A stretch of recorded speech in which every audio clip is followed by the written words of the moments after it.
Hello student. Today online classes of class 11 physics.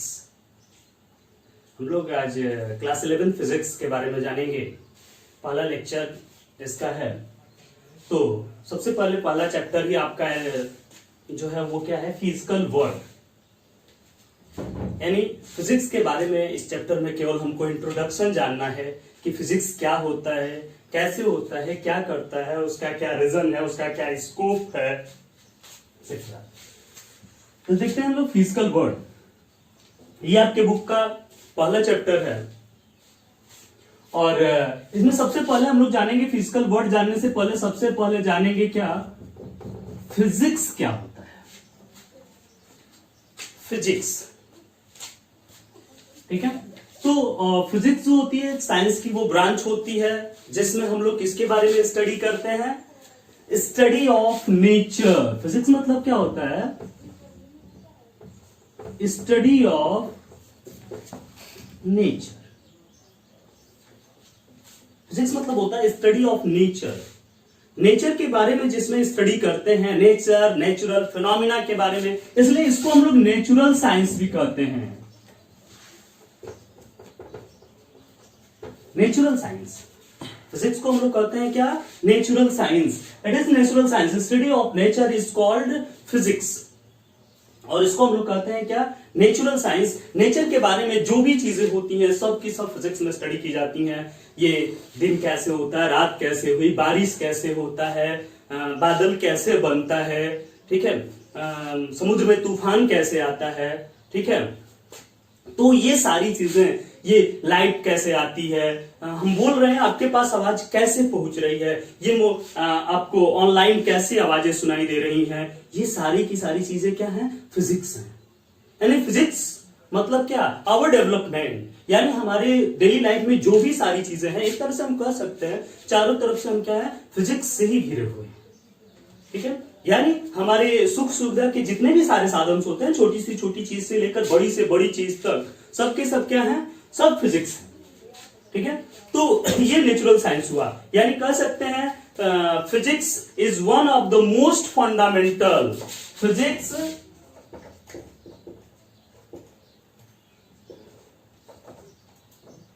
Is one of, ठीक है, physics is the one of the most fundamental, one of the most fundamental scientific, ठीक है. Physics is the one of the most fundamental scientific discipline,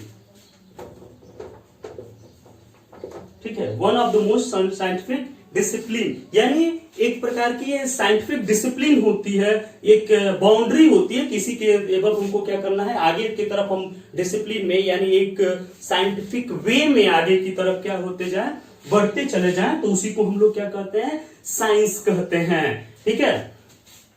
and it's main goal, इसका main goal क्या है, इसका main उद्देश्य क्या है, ठीक है.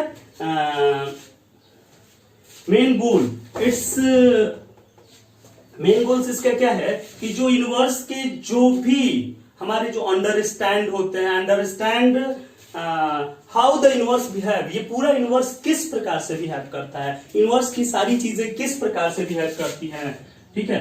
Goal, it's how to universe behave, ठीक है. तो एक प्रकार से हम कह सकते हैं फिजिक्स मतलब क्या, सब कुछ, सब कुछ फिजिक्स है. Physics is the queen of science. Science की क्या कौन जाते हैं, क्वीन. साइंस,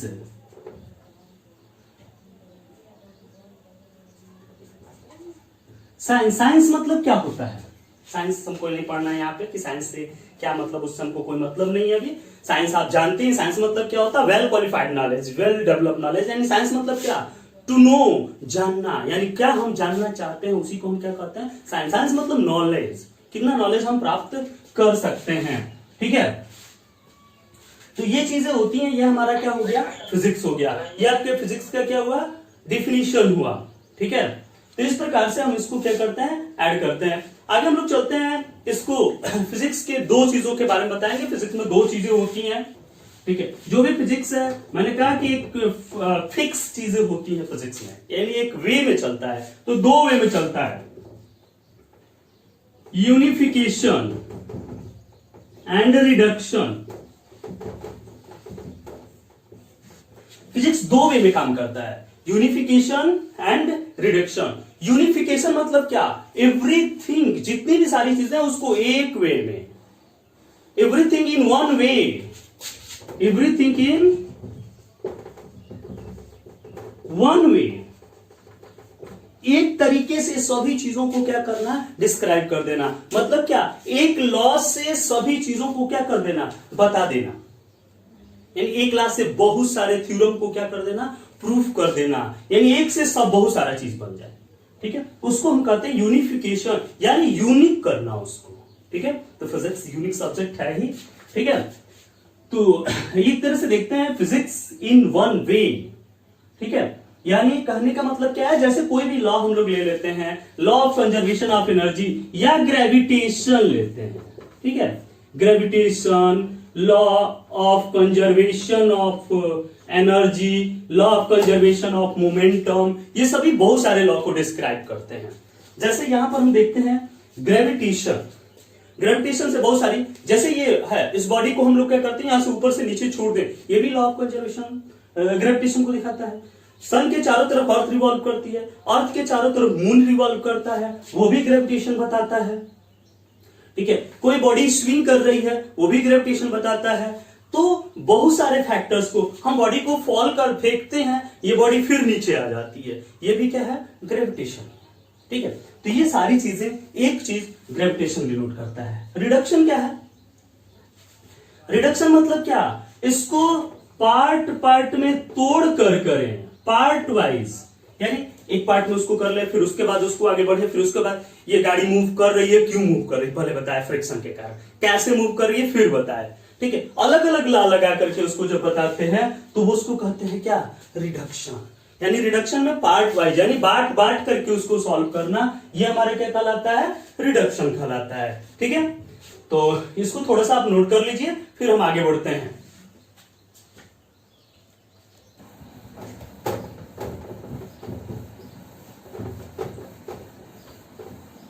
पहला चैप्टर फिजिकल वर्ड आपका केवल और केवल इंट्रोडक्शन है फिजिक्स का, यानी आज केवल हम फिजिक्स का इंट्रोडक्शन पढ़ेंगे। यानी इसके बाद स्कोप ऑफ फिजिक्स, फिजिक्स का स्कोप क्या है, ठीक है। तो फिजिक्स सब जगह है, आप देखें चारों तरफ फिजिक्स ही फिजिक्स है, लेकिन फिजिक्स को क्या किया गया, दो कैटेगरीज में बांट दिया गया। फिजिक्स को क्या करते हैं, दो कैटेगरीज में इसको कैटेगराइज हम कर रहे हैं, दो कैटेगरीज में इसको क्या कर रहे हैं, बांट रहे हैं। एक माक्रोस्कोपिक और दूसरा माइक्रोस्कोपिक, ठीक है। एक माक्रोस्कोपिक हम मान रहे हैं इसको, और दूसरा क्या, माइक्रोस्कोपिक मान रहे हैं। माक्रोस्कोपिक को हम कहते हैं क्लासियस फिजिक्स, इसको क्या बोलते हैं, क्लासियस फिजिक्स, ठीक है। और इसको हम बोलते हैं मॉडर्न फिजिक्स, यानी क्वांटम फिजिक्स, मॉडर्न फिजिक्स, ठीक है। यानी फिजिक्स को दो ब्रांच में बांट दिया गया। पहला क्या, माक्रो मतलब क्या, बड़ा, बहुत बड़ा, जो बड़ी बड़ी बॉडी का स्टडी करते हैं, या फैन मूव कर रहा है, देख रहा है, जो हम देखते हैं, ठीक है। प्लैनेट रिवॉल्व कर रहे हैं, प्लैनेट के चारों तरफ जो है सैटेलाइट रिवॉल्व कर रहे हैं, हम मूव कर रहे हैं, चल रहे हैं, कूद रहे हैं, छत पर से कोई ऑब्जेक्ट गिर रहा है, सब देख रहे हैं। See this is called macroscopic physics, यानी बहुत बड़ी बड़ी बॉडियों को, गाड़ी मूव कर रही है सड़क पर, साइकिल आप चला रहे हैं, साइकिल मोड़ पे मोड़ रहे हैं, ये सारे का सारा क्या है, माक्रोस्कोपिक फिजिक्स है। माइक्रोस्कोपिक फिजिक्स मतलब क्वांटम फिजिक्स, स्मॉल पार्टिकल्स के बारे में जिसमें पढ़ाया जाए, वेरी स्मॉल पार्टिकल्स जो हमारी आंखों से दिखे नहीं, उसे हम लोग क्या कहते हैं, माइक्रोस्कोपिक यानी क्वांटम फिजिक्स, यानी इसमें जो होता है क्या होते हैं, बहुत छोटे छोटे टीनी पार्टिकल्स के बारे में स्टडी किया जाता है, as like electron, proton, neutron, ठीक है, alpha particle, beta particle, gamma particles, इन सब चीजों के बारे में हम क्या करते हैं, स्टडी करते हैं। ये हमारा क्या होता है, माइक्रोस्कोपिक। यानी माइक्रोस्कोपी के बारे में क्या स्टडी करते हैं हम लोग, एटम के बारे में स्टडी करते हैं। एटम क्या होता है, इट इज वेरी स्मॉल, 10 के पावर -15। एटम के बारे में स्टडी करते हैं। न्यूक्लियस के बारे में स्टडी करते हैं, एटम, न्यूक्लियस, ठीक है। सेमीकंडक्टर, सेमीकंडक्टर के बारे में स्टडी करते हैं, ठीक। तो इन सब चीजों के बारे में स्टडी करते हैं। ये हमारा क्या कहलाता है, माइक्रोस्कोपिक है। इसका बहुत स्मॉल ब्रांच है, ठीक है, छोटे छोटे पार्टिकल्स। ये आपको क्लास 12th में पढ़ाया जाएगा, ठीक है। एक्सरे, ठीक है, इन सब चीजों के बारे में स्टडी करेंगे हम, ठीक है। अब चलते हैं माक्रोस्कोपिक में। माक्रोस्कोपिक की बहुत लार्ज ब्रांच, ठीक है।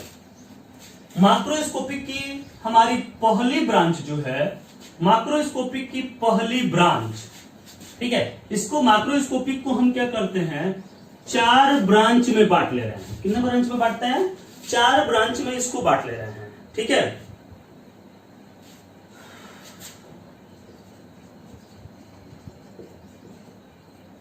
मैकेनिक्स, पहली ब्रांच क्या हो गई, मैकेनिक्स।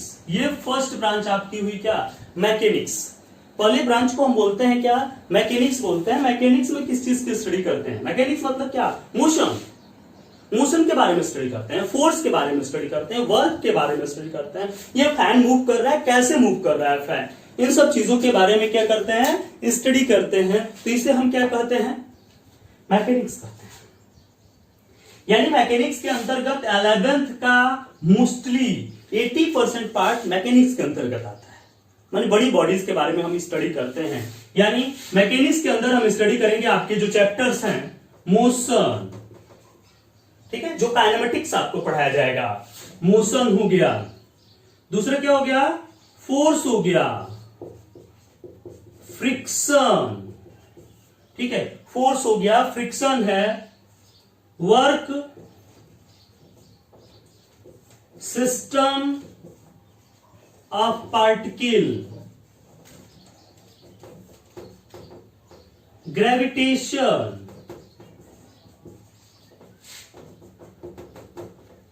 फ्लूइड, थर्मोडायनेमिक्स, नहीं थर्मोडायनेमिक्स उसमें स्टडी करेंगे, अगली ब्रांच है वो, ठीक है। SHM, simple harmonic motion. यानी इस मैकेनिक्स के अंदर हम स्टडी करेंगे मोशन के बारे में, फोर्स के बारे में, फ्रिक्शन के बारे में, वर्क के बारे में, सिस्टम ऑफ पार्टिकल्स के बारे में। यानी कोई बॉडी कैसे रोटेट करती है, फैन कैसे रोटेट कर रहा है, ठीक है, कोई बॉडी किस प्रकार से रोटेट करती है, रोटेशनल एनर्जी, काइनेटिक एनर्जी की, ठीक है। सिस्टम ऑफ पार्टिकल, ग्रेविटेशन, अर्थ के चारों तरफ मून कैसे रिवॉल्व करता है, सन के चारों तरफ अर्थ कैसे रिवॉल्व करती है, वो ग्रेविटेशन में बॉडी फेंकते हैं, नीचे क्यों आती है, ये किसमें स्टडी करेंगे हम, क्लासिकल फिजिक्स के अंतर्गत, मैकेनिक्स के अंतर्गत इसके स्टडी करेंगे, ठीक है। फिर फ्लूइड, लिक्विड कैसे फ्लो होता है, बर्नौलीज थ्योरम, ठीक है। एसएचएम, सिंपल हार्मोनिक मोशन के बारे में स्टडी करेंगे, वेव्स के बारे में स्टडी करेंगे। तो ये सभी के सभी क्या होते हैं, मैकेनिक्स के अंतर्गत आएंगे। दूसरा जो आपको 11th में ही पढ़ाया जाएगा, थर्मोडायनेमिक्स।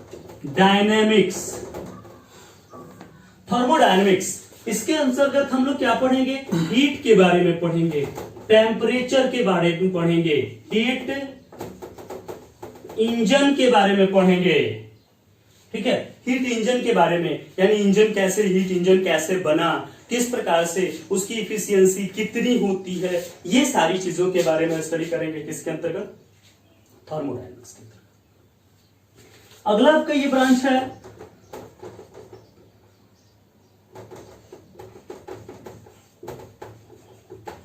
इलेक्ट्रोमैग्नेटिज्म। ये दोनों 11th में पढ़ेंगे, ये किस में पढ़ेंगे, ये दोनों 12th में पढ़ेंगे, ये भी 12th में आपको पढ़ाया जाएगा। इलेक्ट्रोमैग्नेटिज्म, इलेक्ट्रोमैग्नेटिज्म में क्या क्या चीजें पढ़ेंगे? चार्ज के बारे में पढ़ेंगे, फील्ड के बारे में, इलेक्ट्रिक फील्ड के बारे में पढ़ेंगे, करेंट के बारे में आपको पढ़ाया जाएगा, जो आपने 10th में पढ़े थे, करंट इलेक्ट्रिसिटी के बारे में पढ़ाया जाएगा। ठीक है।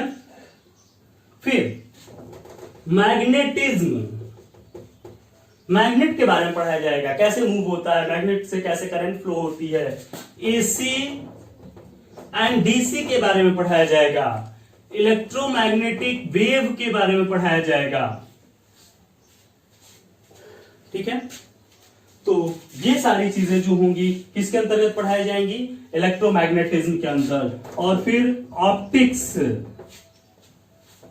ऑप्टिक्स यानी लाइट के बारे में जो आपने पढ़ा था, रिफ्लेक्शन, रिफ्रैक्शन, इंटरफेरेंस, ये सारी चीजें इसमें पढ़ाई जाएंगी। यानी ऑप्टिक्स दो तरह से हो जाएंगे, रे ऑप्टिक्स, वेव ऑप्टिक्स। ठीक है। ये इसमें से 16 नंबर के क्वेश्चंस आपके 12th बोर्ड एग्जाम में आते हैं, रे ऑप्टिक्स और वेव ऑप्टिक्स से। कुछ दिन पहले रे ऑप्टिक्स 11th में किया गया था, फिर 12th में है। ठीक है। तो रे ऑप्टिक्स, वेव ऑप्टिक्स यानी जिसमें रे के बारे में, वेव के बारे में, इन सब चीजों के बारे में क्या करते हैं? स्टडी करते हैं। तो इसे हम लोग कहते हैं वेव ऑप्टिक्स। ये आपका स्कोप ऑफ फिजिक्स है, यानी फिजिक्स में सब कुछ है। 11th 12th में आपको सब कुछ फिजिक्स का पढ़ा दिया जाता है, थोड़ा थोड़ा। ठीक है। उसके बाद से आप डीपली स्टडी करते हैं। ठीक। तो ये सारी चीजें 11th 12th में बहुत फिजिक्स बहुत ज्यादा है। ठीक है। जनरली मेरे अनुसार तो 11th में फिजिक्स का सिलेबस क्या है देख रहे हैं, बहुत ज्यादा है। ये ब्रांच ही पूरी की पूरी देख रहे हैं, केवल फिजिक्स ही है। ठीक है। तो 11th में फिजिक्स बहुत ज्यादा है, लेकिन 12th में माइक्रोस्कोपिक पढ़ने को आता है, स्मॉल पार्टिकल्स के लिए, छोटे पार्टिकल्स के लिए, जिसको कहते हैं माइक्रोस्कोपिक फिजिक्स। इसको थोड़ा सा नोट कर लीजिए।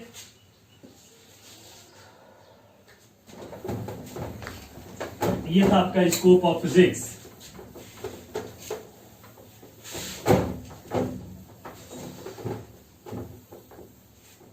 चलिए अब देखते हैं अगला टॉपिक आपका है physics, technology and society.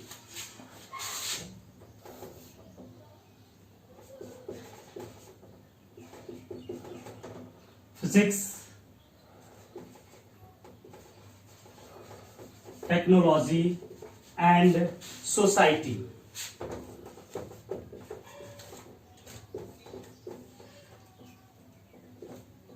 Physics, technology and society. Physics का टेक्नोलॉजी और सोसाइटी से क्या रिलेशन है? फिजिक्स, वैसे टेक्नोलॉजी और फिजिक्स तो एक ही चीज है। फिजिक्स है तो टेक्नोलॉजी है, टेक्नोलॉजी है तो फिजिक्स है। क्योंकि फिजिक्स से ही टेक्नोलॉजी डेवलप होती है, तो हम इसको एक ही मानते हैं। ठीक है। Physics, technology and society. यानी फिजिक्स, टेक्नोलॉजी का सोसाइटी से क्या रिलेशन है? सोसाइटी में जो भी चीजें आप देख रहे हैं, हम डेवलप हुए, ठीक है, वो एक एक लेवल आप अगर लेकर चलते हैं तो हम क्या देखते हैं? हम धीरे धीरे टेक्नोलॉजी में वृद्धि कर रहे हैं। वो टेक्नोलॉजी में वृद्धि किसके वजह से संभव हो रही है? फिजिक्स की वजह से संभव हो रही है। ठीक है। सबसे पहले आपके क्या थे? जैसे आप जनरल लाइफ में अभी मोबाइल फोन से हम लोग ऑनलाइन क्लासेस पढ़ रहे हैं, इसी मोबाइल फोन्स के ही बारे में ले लीजिए। सबसे पहले आपका क्या बना? टेलीफोन्स। टेलीफोन्स आते थे वायर वाले, किसी किसी के गांव में एक दो लोगों के पास होते थे। टेक्नोलॉजी आपके पास बहुत कम थी, फिजिक्स ने डेवलप कम किया था, तो टेलीफोन वायर के द्वारा सबके घरों में भेजा जाता था। बहुत दिक्कत होती थी, एक कट गया तो फिर ढूंढने पड़ता था बहुत सारा। उस टेक्नोलॉजी के बाद से फिर क्या आया? मोबाइल फोन्स आए, कीपैड वाले, कीपैड वाले, जिसमें हम लोग कॉल कर लेते थे मोबाइल फोन्स में, लेकिन थोड़ा सा नेटवर्क कम होता था, बहुत कम लगता था। ठीक है। लेकिन फिर टेक्नोलॉजी में वृद्धि हुई, फिर फिजिक्स में। अब देखिए, फिजिक्स टेक्नोलॉजी की जब जरूरत होती है, टेक्नोलॉजी को जब जरूरत पड़ती है, यानी टेक्नोलॉजी को जब बढ़ाना होता है, यानी जब हमारी नीड, जरूरतें बढ़ती हैं, तो फिजिक्स की एक नई ब्रांच का जन्म होता है। फिजिक्स एक नया डेवलपमेंट करता है। ठीक है। यानी जब टेक्नोलॉजी की नीड हमको होती है, कोई चीज की जब आवश्यकता होती है, तभी हम आगे बढ़ते हैं। तो जब हमको नीड होती है तब हम आगे की तरफ क्या होते हैं? बढ़ते हैं। तो फिजिक्स की एक नई ब्रांच जन्म लेती है। अब एक कीपैड वाला मोबाइल फोन आया तो फिर दिक्कत होने लगी कि अब थोड़ा सा और डेवलप किया जाए। तो उसके बाद से क्या आ गया? आपके स्मार्टफोन्स आ गए। ठीक है। जिसको हम लोग क्या कर रहे हैं? आज यूज कर रहे हैं। उसमें फिर एंड्रॉयड आ गया। ठीक है। तो आगे हम लोग क्या करते जा रहे हैं? उसमें डेवलप करते चले जा रहे हैं। 3G, पहले 1G था, 2G, 3G, फिर क्या है 4G और 5G के तरफ, 5th जनरेशन की तरफ हम आगे बढ़ रहे हैं। ठीक है, यानी नेट की प्रक्रिया क्या हो रही है, बढ़ रही है। तो जैसे जैसे टेक्नोलॉजी की नीड हमको जरूरत बढ़ती चली गई, वैसे वैसे आगे बढ़ते चले गए। जैसे पहले आपका क्या बनाया गया, स्टीम इंजन का आविष्कार हुआ, लेकिन देखा गया स्टीम इंजन में बहुत ज्यादा एनर्जी का लॉस हो रहा था, बहुत ज्यादा इन्वायरमेंट पॉल्यूट हो रहा था। ठीक है, बहुत मेहनत लग रही थी। तो फिर यहां जरूरत पड़ी, नीड लगी आपको, फिर जरूरत आपको पड़ी, और स्टीम इंजन को फिजिक्स की एक नई ब्रांच डेवलप हो गई। यानी टेक्नोलॉजी में बढ़ाने की जब जरूरत पड़ी तो फिजिक्स की एक नई ब्रांच बनी, थर्मोडायनेमिक्स, उष्मागतिकी। यानी तब हमने बनाया हीट इंजन, जिसकी एफिशिएंसी बढ़ गई। इसकी एफिशिएंसी 10% से 15% तक रहती थी। अब एफिशिएंसी हमने हीट इंजन यानी डीजल इंजन, पेट्रोल इंजन बना करके एफिशिएंसी को क्या बढ़ाया जाएगा। थर्मोडायनेमिक्स में आपको सब पढ़ाया जाएगा। ठीक है, तो ये हीट इंजन का आविष्कार किया गया और इसकी एफिशिएंसी बढ़कर के 30% हो गई, 26% हो गई, 26 से लेकर 40% तक इसकी एफिशिएंसी होगी, बढ़ा दिया गया। फिर जरूरत पड़ी, फिर फिजिक्स में एक नया ब्रांच में जन्म लिया, और फिर यही किसमें बन गया, इलेक्ट्रिक इंजन हो गया। डीजल पेट्रोल की जगह पर फिर किसका यूज कर लिए, हम इलेक्ट्रिक इंजन का यूज करते हैं। तो धीरे धीरे हम क्या होते गए, बढ़ते गए। ठीक है, पहले बहुत धीमे धीमे ट्रेनें चलती थी, कहीं कहीं बहुत दिन लग जाते थे थोड़ी देर जाने में। अब क्या है, बहुत सुपर फास्ट ट्रेनें आ गई, दिल्ली से बनारस तक हम 6 घंटे में आ जाते हैं। ठीक है, ट्रेन के द्वारा। तो धीरे धीरे टेक्नोलॉजी क्या हो रही है, वृद्धि हो रही है। वो किसकी वजह से संभव है, फिजिक्स। टेक्नोलॉजी में की जरूरत पड़ती है, फिजिक्स का यूज होता है, फिर हम आगे उसमें क्या होते हैं, बढ़ जाते हैं। तो इस प्रकार से डेली लाइफ में जो भी चीजें, पहले क्या था, लालटेन होती थी, फिर क्या क्या फिजिक्स की जरूरत पड़ी, तो फिर थॉमस अल्वा एडिसन ने क्या बना दिया, बल्ब बना दिया। ठीक है, अब वो उस बल्ब को बनाया गया, फिर उसके बाद से धीरे धीरे हम आगे बढ़ते रहे। फिर क्या बना, CFL। फिर उसके बाद से क्या किया, देखा गया वो भी कुछ ठीक नहीं है, और कम बिजली में ज्यादा एनर्जी हमको मिले, तो फिर क्या किया गया, LED आ गया। ठीक है, लाइट एमिटिंग डायोड। ठीक है, LED टीवी आ गई। पहले बहुत बड़ी बड़ी टीवी होती थी, अब क्या है, उसके बाद से LCD आया। फिर क्या आ गई, LED आ गई, LCD liquid crystal display, LED light emitting diode. फिर क्या आया, प्लाज्मा टीवी। ठीक है, एक बड़ी सी लेयर लगा देते हैं, स्मार्ट टीवी। तो इस प्रकार से करके हम धीरे धीरे क्या हो रहे हैं, फिजिक्स, टेक्नोलॉजी और सोसाइटी, इसमें हम क्या हो रहे हैं, आगे की तरफ बढ़ रहे हैं। ठीक है, चलिए आगे देखते हैं। तो समझ में आया कि फिजिक्स से सब कुछ संभव है। ठीक है, केमिस्ट्री या बायोलॉजी में हम चलते हैं तो सभी में फिजिक्स बिना बायोलॉजी में भी हमको यूज नहीं कर सकते। फिजिक्स की वजह से जो है, जो ये क्या कहते हैं, मेडिकल साइंस, मेडिकल साइंस में क्या आ गया, रिवोल्यूशन आ गया फिजिक्स में। जो ही फिजिक्स में एक्सरे की खोज हुई, एक्सरे की डिस्कवरी हुई, फिजिक्स में क्या आ गया, रिवोल्यूशन आ गया। एक फिजिक्स की वजह से मेडिकल साइंस में क्या आया, रिवोल्यूशन आ गया, और डॉक्टर लोग सब कुछ करने लगे, एक्सरे से, CT स्कैन से सब कुछ पता करने लगे। ठीक है, तो फिजिक्स की जरूरत हर जगह पड़ती है। वैसे सभी सब्जेक्ट एक दूसरे के क्या होते हैं, रिलेटेड होते हैं।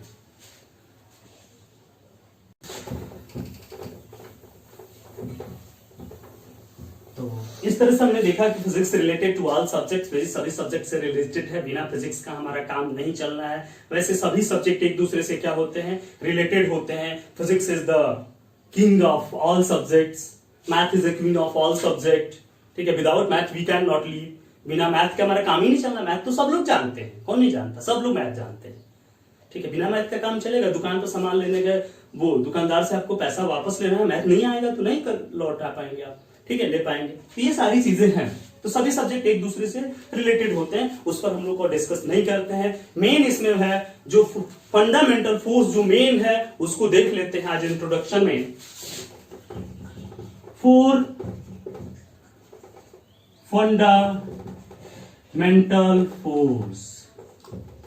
ठीक है, फंडामेंटल फोर्स, फंडामेंटल फोर्स क्या होता है, ऐसा फोर्स जो एक दूसरे से फ्री होता है, एक दूसरे से उसका कोई रिलेशन नहीं होता है, एक तरह से कह सकते हैं, यानी इंडिपेंडेंट फोर्स होते हैं इस नेचर में। उसी फोर्स से और सभी फोर्स डिराइव किए जाते हैं, बनाए जाते हैं। उसे फंडामेंटल फोर्स कहते हैं।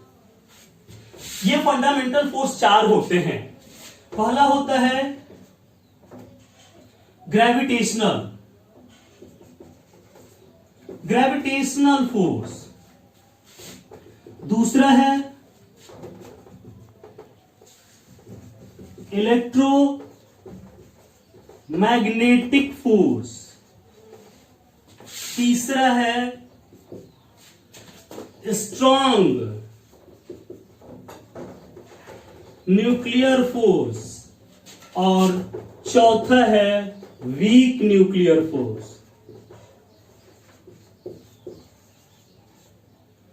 वीक न्यूक्लियर फोर्स इसका वैसे कोई काम नहीं है, तीन ही का हमारा यूज होता है, तीन ही से सारे फोर्सेस बनते हैं, जितने भी और फोर्स आते हैं सब इन्हीं तीनों से मिलकर बनाए जाते हैं। चलिए सबसे पहले चलते हैं इस यूनिवर्स का सबसे पहला फंडामेंटल फोर्स ग्रेविटेशनल फोर्स।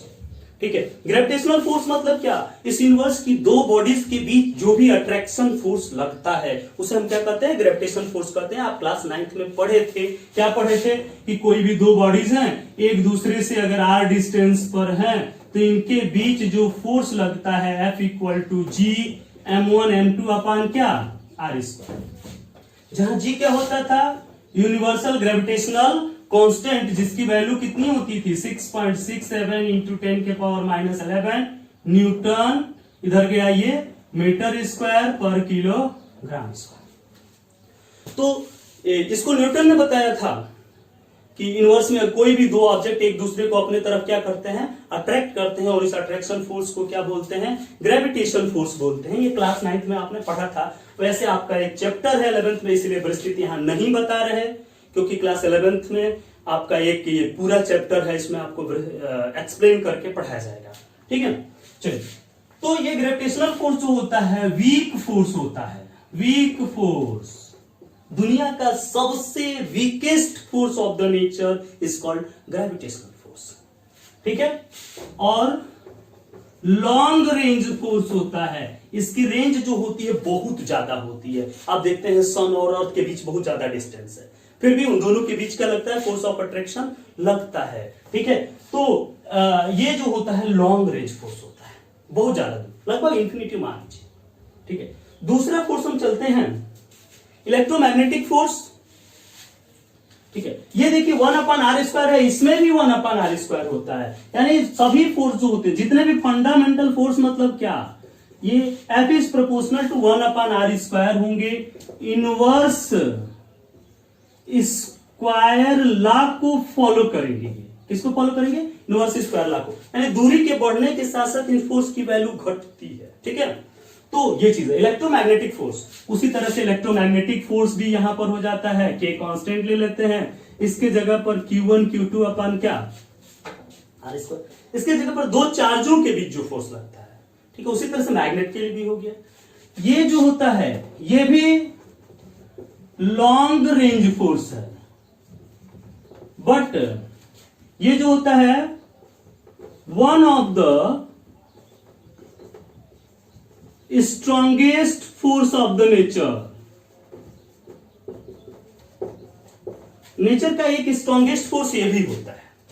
ठीक है, इससे बहुत बड़ा होता है, ये सबसे स्ट्रॉन्ग होता है। स्ट्रॉन्ग न्यूक्लियर फोर्स सबसे स्ट्रॉन्ग होता है। अब चलते हैं न्यूक्लियर फोर्स पर विचार करते हैं। न्यूक्लियर फोर्स मतलब केवल न्यूक्लियस के बारे में। न्यूक्लियस के बाहर इलेक्ट्रॉन होता है, इलेक्ट्रॉन प्रोटॉन के बीच जो फोर्स लगता है वो न्यूक्लियस फोर्स नहीं, इलेक्ट्रोस्टैटिक फोर्स है, इलेक्ट्रोमैग्नेटिक फोर्स है।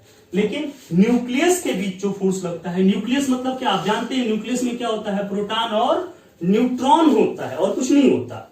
इनके बीच जो फोर्स लगता है उसे हम क्या कहते हैं?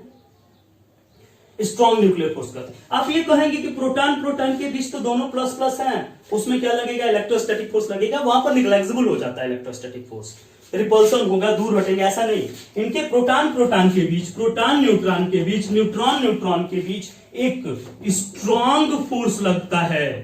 ठीक है, और उसी को हम कहते हैं स्ट्रॉन्ग न्यूक्लियर फोर्स। ये बहुत बड़ा फोर्स होता है। ठीक है, तो ये स्ट्रॉन्ग न्यूक्लियर फोर्स हुआ। वीक न्यूक्लियर फोर्स, ये प्रोटॉन इलेक्ट्रॉन के बीच नहीं लगेगा। इसकी रेंज क्या होती है? शॉर्ट होती है, शॉर्ट रेंज होती है, 10 के पावर -15 मीटर। और ये जो होता है स्ट्रॉन्गेस्ट फोर्स होता है, सबसे मजबूत बल, सबसे strongest force is the nuclear, strong nuclear force. ये जैसे आप न्यूक्लियर लेते हैं, इसके चारों तरफ इलेक्ट्रॉन मूव करते हैं, तो इस प्रोटॉन इलेक्ट्रॉन के बीच जो फोर्स लगता है वो न्यूक्लियर फोर्स नहीं है, वो इलेक्ट्रोस्टैटिक फोर्स है। ठीक, इस वीक न्यूक्लियर फोर्स, इसका कोई यूज नहीं है, हम लोग नहीं यूज करते, लेकिन फिर भी देखते हैं ये वीक होता है, लेकिन उतना भी वीक नहीं है, इससे तो बहुत ज्यादा भारी है। ठीक है, तो वीक न्यूक्लियर फोर्स क्या होता है, जो छोटे छोटे पार्टिकल्स के बीच में लगता है, जैसे न्यूट्रिनो के बीच, एंटी न्यूट्रिनो के बीच, ठीक है, या रेडियो एक्टिव एमिशन में, किसमें,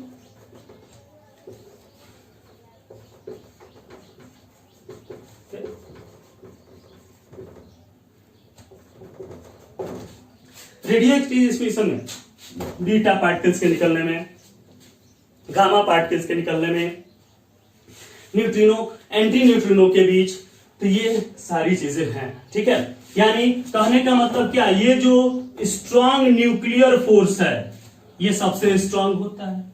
इसके बाद से क्या होता है, इलेक्ट्रोस्टैटिक फोर्स बड़ा होता है। इसके बाद से क्या होता है, ये आता है वीक न्यूक्लियर फोर्स आता है। इसके बाद से क्या आता है, ग्रेविटेशनल फोर्स सबसे कम। अगर ग्रेविटेशनल फोर्स 1 है तो ये 10 के पावर 10 है, ये 10 के पावर 39 है, तो ये 10 के पावर कितना हो गया, 42। इस प्रकार से इसकी वैल्यूज क्या होती रहती हैं, बढ़ती रहती है। सबके लिए अलग अलग होता है, ये फिक्स नहीं है। ठीक है, ये जैसे मैंने प्रोटॉन और इलेक्ट्रॉन के बीच निकाला, इस प्रकार से होता है। ठीक है, अगले लेक्चर में बताया जाएगा।